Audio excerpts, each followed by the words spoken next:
The return of world order. বিশ্ব ব্যবস্থা আজ ভেঙে পড়েছে। এটা কোনো ইউটিউব থাম্বনেইল লাইন না, এটা এখন কূটনীতিকদের ভাষা। ওয়ার্ল্ড অর্ডার শব্দটা হঠাৎ করেই আবার কেন্দ্রে। আন্তর্জাতিক সম্মেলন, রাজনৈতিক বিশ্লেষণ, সোশ্যাল মিডিয়া, সব জায়গায় একই প্রশ্ন, যুক্তরাষ্ট্র কি নেতৃত্ব হারাচ্ছে? কানাডার প্রধানমন্ত্রী মার্ক কার্নি সরাসরি বলেন, the current world order is in a rupture. We are in the midst of a rupture, not a transition. Rupture মানে সাডেন অর এক্সপ্লোসিভ কলাপস। তিনি আরও বলেন, that old order is not coming back. We know the old order is not coming back. এই ঘোষণা হালকা করে নেওয়ার সুযোগ নেই। ঘটনাগুলো পর্যবেক্ষণ করলেই দেখা যায়, আমেরিকার প্রেসিডেন্ট ট্রাম্প ট্যারিফকে বিশ্ব অর্থনীতির অস্ত্র হিসেবে ব্যবহার করেছে। I'm telling you, these countries are calling us up, kissing my ass. They are dying to make a deal. Please, sir, make a deal. পাশাপাশি আমেরিকার উস্কানিতে ইউক্রেন যুদ্ধ ছড়িয়ে পড়ে, যার ধাক্কা বিশ্ব রাজনীতিতে গভীর অস্থিরতা ঠেলে দিয়েছে। ভেনেজুয়েলার প্রেসিডেন্ট মাদুরোকে তার সরকারি বাসভবন থেকে অপহরণের ঘটনা, গ্রিনল্যান্ড দখলের ঘোষণা। But right now, we are going to do something on Greenland, whether they like it or not. Regime চেঞ্জের নামে ইরানে সামরিক হামলা, এসবই সেই কলাপসের স্পষ্ট ইঙ্গিত। আমেরিকা ইসরায়েলের তত্ত্বাবধানে বিগত 2 বছরের বেশি সময় ধরে ফিলিস্তিনে ধ্বংসাজ্ঞ চালিয়ে হাজার হাজার নিরীহ মুসলিমদেরকে হত্যা করেছে। দ্বিতীয় বিশ্বযুদ্ধের পর থেকে আজ পর্যন্ত মার্কিন যুক্তরাষ্ট্র তার বিশ্বে আধিপত্য বজায় রাখতে এবং ভূরাজনৈতিক স্বার্থ উদ্ধারের উদ্দেশ্যে ল্যাটিন আমেরিকা ছাড়াও বিশ্বের অন্যান্য অঞ্চলের 80টিরও বেশি দেশে সরাসরি সামরিক হস্তক্ষেপ, অভ্যুত্থান এবং গোপন অভিযান পরিচালনা করেছে। এর মধ্যে উল্লেখযোগ্য কয়েকটি হলো এশিয়া অঞ্চলের Korea, Vietnam, Cambodia, Laos, Afghanistan এবং পাকিস্তান। মধ্যপ্রাচ্য ও আফ্রিকা অঞ্চলের মধ্যে Iraq, Syria, Libya, Somalia, Yemen, Iran এবং লেবাননে আক্রমণ। মার্কিন যুক্তরাষ্ট্রের এই সামরিক হস্তক্ষেপগুলো কখনো তথাকথিত গণতন্ত্রের প্রতিষ্ঠার নামে, কখনো মানবাধিকার রক্ষার নামে, আবার কখনো সন্ত্রাসবাদের বিরুদ্ধে যুদ্ধের নামে পরিচালিত হয়েছে। আর এর ফলাফল হিসেবে লক্ষ লক্ষ মানুষের প্রাণহানি, অপরিমেয় সম্পদের লুটপাট এবং দেশগুলোর রাজনৈতিক ও অর্থনৈতিক স্থিতিশীলতা বিনষ্ট হওয়ার মতো বিষয়গুলো বিশ্বজুড়ে সমালোচিত হয়েছে। দ্বিতীয় বিশ্বযুদ্ধ পরবর্তী যে সেকুলার পুঁজিবাদী নীতির উপর বিশ্ব ব্যবস্থা দাঁড়িয়েছিল, সেই নীতিগুলো এখন কার্যত অকার্যকর। এমনকি যারা সেই ব্যবস্থার নির্মাতা ও রক্ষক বলে নিজেদের দাবি করে, তারাও এটাকে অকার্যকর বলে অভিহিত করেছে। সম্প্রতি মার্কিন পররাষ্ট্রমন্ত্রী মার্কো রুবিও বলেন, সময় এসেছে মহান পাশ্চাত্য সভ্যতার পুনর্জীবনে। তিনি কলোনিয়াল অতীতকে গর্বের ইতিহাস হিসেবে তুলে ধরেন, জাতিসংঘকে ব্যর্থ বলেন। মার্কো রুবিও ঘোষণা করেন, America has no interest to be a caretaker of the Western civilization managed decline. For we in America have no interest in being polite and orderly caretakers of the West's managed decline. এই সব কিছুই প্রমাণ করে পশ্চিমা মানবাধিকারের ধারণা এখন মৃত, সেকুলারের বিশ্ব ব্যবস্থা এখন মৃত, ওয়েস্ট ফিলিয়ান জাতিরাষ্ট্রের ধারণা এখন মৃত, ফ্রিডম ও ইন্ডিপেন্ডেন্সের ধারণা এখন মৃত। আর তাই এখন নিউ ওয়ার্ল্ড অর্ডার এখন অনিবার্য। তবে কি হবে সেই নিউ ওয়ার্ল্ড অর্ডার, কিভাবে আসবে? সেদিকে যাবার আগে আসুন দেখি বর্তমানে বিশ্ব ব্যবস্থায় বাংলাদেশের অবস্থান কোথায়।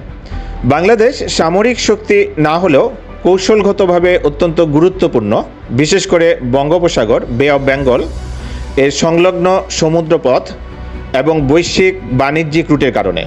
এখানে বর্তমান বিশ্ব ব্যবস্থা বা ওয়ার্ল্ড অর্ডার কাজ করে খুব সূক্ষ্মভাবে। অর্থনীতি, নির্বাচন, মানবাধিকার ও সংস্কারের আলোচনার আড়ালে এবং নিরাপত্তা ও ভূরাজনৈতিক ফ্রেমওয়ার্কের মাধ্যমে।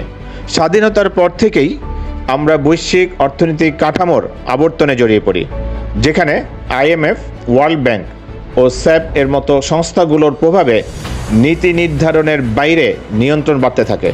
এমনকি প্রোডাকশন শেয়ারিং কন্ট্রাক্ট এর মাধ্যমে আমাদের জ্বালানি খাতকেও সরাসরি বিদেশি নির্ভরশীল করা হয়েছে। রাজনীতির ক্ষেত্রেও একই চিত্র বিদ্যমান, যেখানে আনুষ্ঠানিকভাবে নির্বাচন অনুষ্ঠিত হলেও ক্ষমতার মূল সিদ্ধান্তগুলো নির্ধারিত হয় অন্য কোনো অদৃশ্য কেন্দ্রে।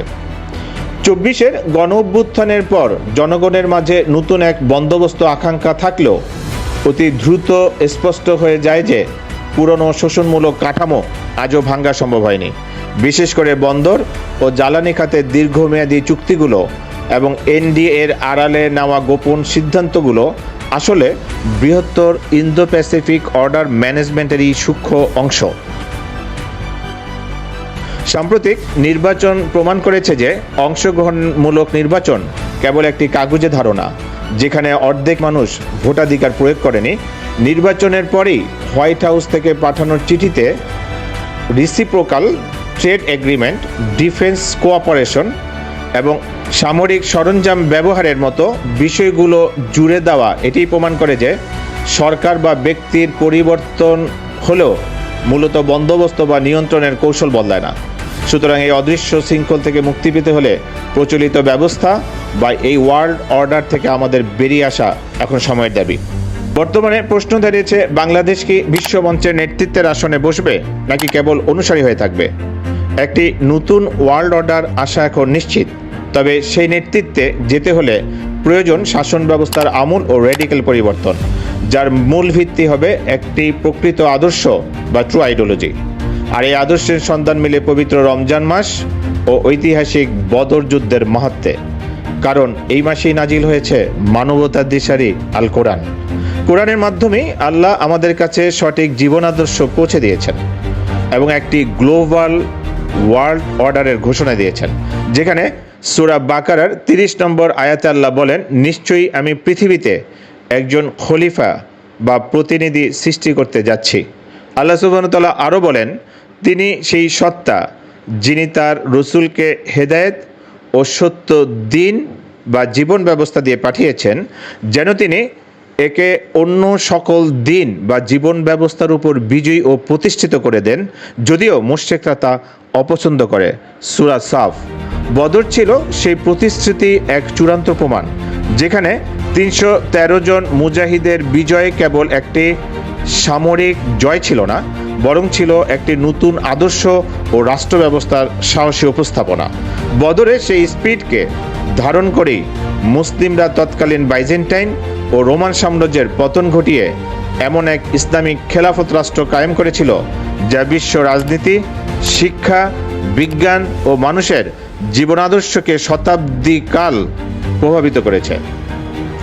তাই বাংলাদেশকেও যদি আমরা বিশ্ব নেতৃত্বের আসনে দেখতে চাই, তবে আমাদের প্রচলিত সেকুলার শাসন ব্যবস্থাকে সমূলে উপড়ে ফেলে বদরে সেই স্পিরিট ধারণ করে ইসলামিক খেলাফত ব্যবস্থা প্রতিষ্ঠিত করতে হবে। এর মাধ্যমেই বাংলাদেশ মুসলিম বিশ্বকে ঐক্যবদ্ধ করে পশ্চিমাদের সামরিক ও রাজনৈতিক হুমকি মোকাবেলা করে এক নতুন ইনসাফপূর্ণ বিশ্ব ব্যবস্থা উপহার দিতে পারবে ইনশাআল্লাহ।